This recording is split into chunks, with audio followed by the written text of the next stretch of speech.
함께 고린도전서 11장 2절에서 16절 말씀 읽으시겠습니다.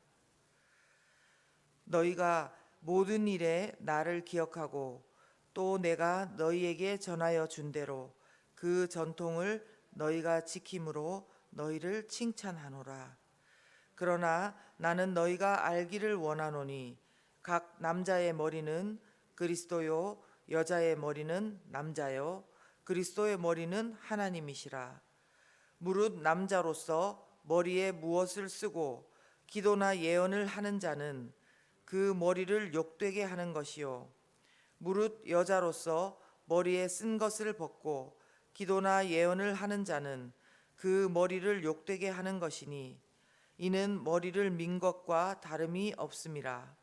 만일 여자가 머리를 가리지 않거든 깎을 것이요 만일 깎거나 미는 것이 여자에게 부끄러움이 되거든 가릴지니라.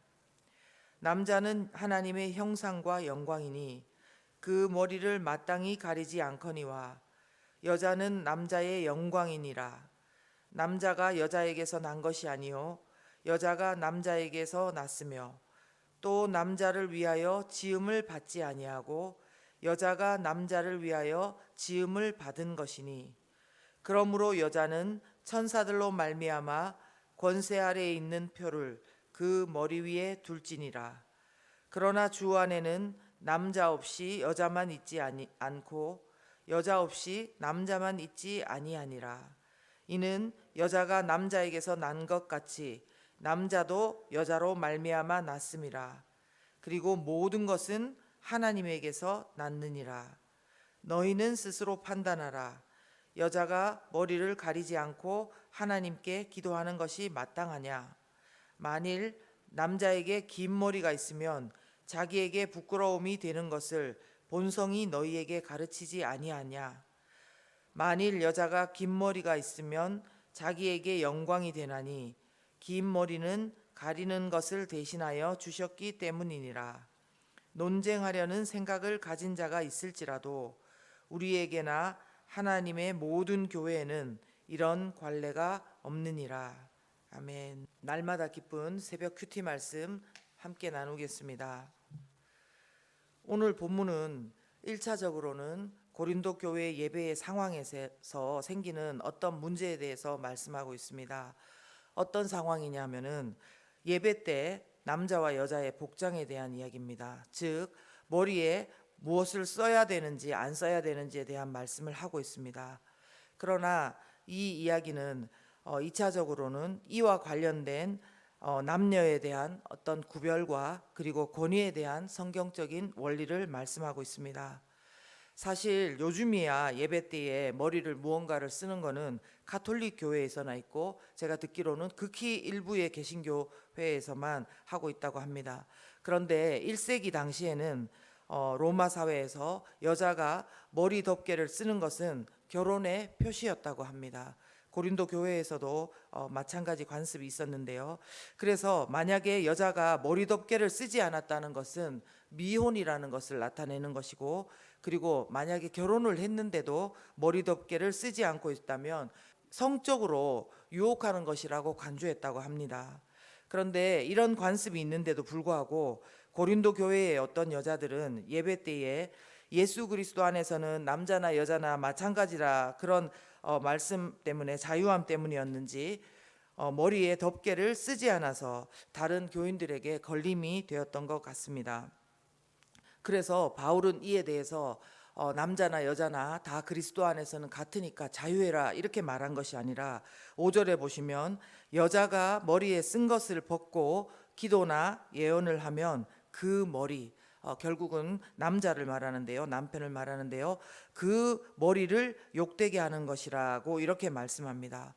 또 반대로 고린도 교회의 남자들 중에는 예배 때에 그 당시 황제나 이방 사제들이 제사 지낼 때 토가라는 겉옷을 입고 머리에 쓰고 집행하는 것을 흉내내서 교회 내에서도 뭔가를 쓰고 그렇게 했던 것 같습니다. 그래서 바울은 이에 대해서도 마찬가지로 자유롭게 마음대로 하라고 한 것이 아니라 남자가 머리에 무언가를 쓰고 기도나 예언을 하면 4절에 있는데요, 그 머리 그리스도를 욕되게 하는 것이라 이렇게 가르쳐주고 있습니다. 사도 바울은 예배 때 남자는 결국 머리에 덮개를 천을 쓰지 않아야 되고 반대로 여자는 머리에 덮개 천을 써야 된다고 권면을 하고 있는 것입니다. 그리고 왜 그렇게 해야 되는지 근거를 설명한 것이 3절과 또 7절에서 16절 내용입니다. 자, 그렇다면 바울 사도는 왜 남자들은 머리에 덮개를 쓰지 않아야 된다 그렇게 했냐면요. 먼저 3절에 보시면 고린도 교인들에게 너희가 알기를 원한다 이렇게 말씀을 합니다. 각 남자의 머리는 그리스도요, 여자의 머리는 남자요, 그리스도의 머리는 하나님이시라. 아멘. 이렇게 말씀하십니다. 여기서 머리라는 단어는 여러 말로 표현할 수 있겠지만은 권위 혹은 리더십이라고 정리를 할 수 있겠습니다. 3절에 의하면 남편의 머리 리더십은 그리스도라고 하시는 것입니다. 그리고 7절에 보면 남자는 하나님의 형상과 영광이라고 표현합니다. 이 7절에서 말씀하고 있는 것은 창세기의 그 내용을 가지고 이야기하시는 건데요. 창세기 2장을 생각해 보시면 남자 아담을 누구의 형상대로 만들었죠? 하나님의 형상대로 만들었습니다. 그래서 남자는 하나님의 형상이다. 정말 이해가 갑니다. 그런데 거기에다가 덧붙여서 영광이라고까지 이야기합니다. 영광이라고. 저는 오늘 이 말이 다시 다가왔습니다. 남자를 하나님의 형상으로 그리고 영광으로 하나님께서 만드셨다는 것. 우리 교회 어떤 남자 성도분들 가운데 본인의 자존감이 막 떨어져 있다면 이 부분을, 이 말씀을 보시면서 그 자존감을 더 높이 가지셔도 될 것 같습니다.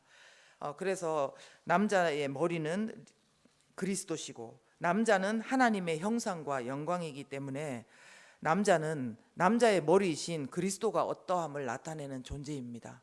그렇죠? 그리고 남자는 하나님의 형상과 영광을 드러내는 존재입니다. 그렇기 때문에 그 예배에서 이방인들이 우상에게 제사하는 것을 흉내내서 머리에 무언가를 쓰면은 안 된다는 것입니다. 그리고 반대로 여자들은 왜 머리에 덮개를 쓰라고 했을까요? 3절에 무엇이라고 했습니까? 여자의 머리는 리더십은 바로 남자라고 했습니다. 그리고 7절 후반부에는 여자는 남자의 영광이라고 말씀하고 있습니다. 이건 역시도 창세기의 질서를 따른 것입니다. 창세기에 먼저 아담이 하나님께 지음받았고 여자는 아담을 통해서 나중에 돕는 배필로 지음을 받았다는 것입니다. 그러므로 이에 준해서 여자는 창조의 질서와 당시 관습에 따라서 여자의 머리가 남자이므로 다른 이들에게 걸림이 되지 않고 10절 말씀처럼 여자는 천사들로 말미암아 권세 아래에 있는 표를 그 머리 위에 두라는 것입니다. 권세 아래에 있다는 그 표를 남자의 권세 아래 그리고 하나님의 권세 아래에 있다는 표를 그 머리 위에 두라는 것입니다. 그래서 고린도 교회의 배경하에서는 이것으로 인해서 예배의 질서를 흐트러지지 말고 머리에 남자는 덮개를 하지 말고 여자는 덮개를 하는 것으로 그 예배의 질서를 해치지 말라고 한 것입니다. 그러나 지금 아시다시피 우리는 고린도 시대의 교회처럼 여자라고 해서 머리에 덮개를 쓰는 그런 문화는 아닙니다.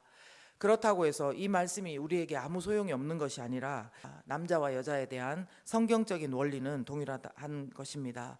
남자와 여자를 남편과 아내로 바꿔도 그 이야기는 동일한 것입니다. 자, 그런데 그렇다고 해서 저희가 오해하지 말아야 될 것들이 있는데요. 여자의 리더십이 아내의 리더십의 주도권이 남편이라는 그 말은 모든 면에서 남편이 자기 멋대로 대장이 돼서 자기 중심적으로 아내에게 마음대로 할 수 있다는 뜻은 아닙니다. 왜냐하면 3절에서도 보면 그리스도의 머리가 하나님이시다 이렇게 돼 있거든요. 근데 이것은 하나님이 마음대로 그리스도 예수님을 주관한다는 그런 뜻이 아닙니다. 우리가 아는 바대로 성부 하나님, 그리스도 예수 그리스도신 성자 하나님, 성령 하나님은 그 신성과 속성에서는 동일한 존재들이십니다. 다만 이 삼위일체의 하나님의 연합 가운데서 성부 하나님이 성자에 관해서 권위를 가지고 리더십의 역할을 가지고 계신다는 뜻을 말하는 겁니다. 그러므로 이처럼 남편과 아내는 결혼 생활에서 존재와 가치 면에서는 동등함이 있습니다. 그렇지만 각기 역할에서 차이가 있고 남편이 주도하는 자로 아내는 그를 돕는 자로 지음을 받았다는 것입니다. 더 나아가서 우리는 모두 11절과 12절 말씀처럼 주 안에 있는 자들입니다. 우리는 이제 주 안에 있는 자들입니다. 그러므로 11절 말씀과 같이 주 안에는 남자 없이 여자만 있는 것도 아니고 여자 없이 남자만 있는 것이 아닙니다. 남자와 여자 모두는 하나님에게서 났기 때문에 서로 상호 의존적이고 서로를 잘 돌볼 책임이 있는 것입니다. 남편의 리더십이 있다고는 하지만 남편과 아내가 서로 존중하면서 영적으로, 감정적으로, 육체적으로 서로 잘 돌보는 것이 성경적인 것입니다. 그런데 그렇다고 해서 결코 여자의 역할을 폄하하는 것은 아니라고 생각합니다. 1세기의 배경을 보시면 여자는 정말 귀하게 여김받지 못하는 존재였습니다. 굉장히 하등하게 여겨지는 그런 존재였는데요. 그런데도 불구하고 아까 7절에 보시면 여자는 남자의 영광이라고 표현을 했습니다. 아까 남자는 하나님의 형상이요 영광이라고 표현했는데 여자는 그 남자의 영광이라고 표현한 것입니다. 창세기에서도 돕는 배필로 지었다는 거 기억하시죠?